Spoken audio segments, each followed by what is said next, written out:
আসসালামু আলাইকুম। আপনার কি হাত পা অতিরিক্ত ঘামে, কলম ধরলে পিছলে যায়, কারোর সঙ্গে হাত মিলালে অস্থিতি লাগে? আজকের ভিডিওতে আমরা জানবো কেন এমন হয়, এর চিকিৎসা কি এবং কিভাবে এই সমস্যা থেকে মুক্তি পাবেন। তাই ভিডিওটি না টেনে শেষ পর্যন্ত দেখবেন, ইনশাল্লাহ অনেক উপকৃত হবে। হাত পা ঘামার কারণ, চিকিৎসা বিজ্ঞানে এই অবস্থাকে বলা হয় হাইপারহাইড্রোসিস, অর্থাৎ শরীরে ঘাম গ্রন্থি বা সোয়েট গ্ল্যান্ড অতিরিক্ত সক্রিয় থাকা। এটি প্রধানত দুই ধরনের হয়ে থাকে। একটি হলো প্রাইমারি হাইপারহাইড্রোসিস। এটি কোনো নির্দিষ্ট রোগের কারণে নয়, সাধারণত নার্ভের অতিরিক্ত সংবেদনশীলতা বা বংশগত কারণে এটি ঘটে থাকে। সাধারণত হাত পা বগল বা মুখে বেশি হয়। স্ট্রেস, দুশ্চিন্তা বা গরম আবহাওয়ায় আরও বেড়ে যেতে পারে। দ্বিতীয়ত সেকেন্ডারি হাইপারহাইড্রোসিস, যেটা কিছু রোগ বা ওষুধের কারণেও হয়ে থাকে। যেমন থাইরয়েড হরমোনের ভারসাম্যহীনতা হলে এই ধরনের সমস্যা হতে পারে। যদি ডায়াবেটিস থাকে, অবেসিটি, সংক্রমণ বা নার্ভজনিত কোনো রোগ, কিছু ওষুধের কারণেও হাত ঘামতে পারে।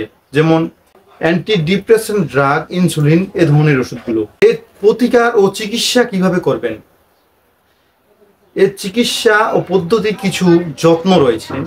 যেমন হাত পা শুকনো রাখতে হবে, প্রতিদিন 2 থেকে 3 বার ঠান্ডা পানিতে ধুয়ে নিন।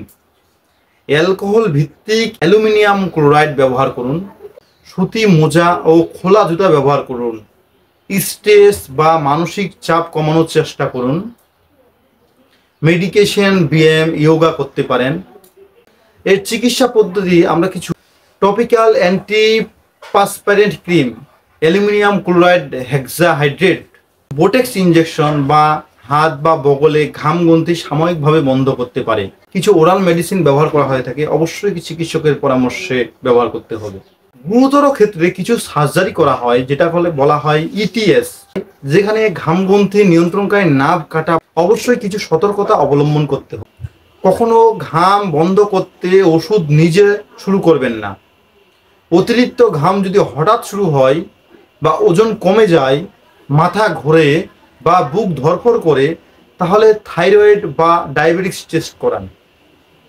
সমস্যা দীর্ঘদিন থাকলে চর্মরোগ বিশেষজ্ঞ বা ডার্মাটোলজিস্টের শরণাপন্ন হন।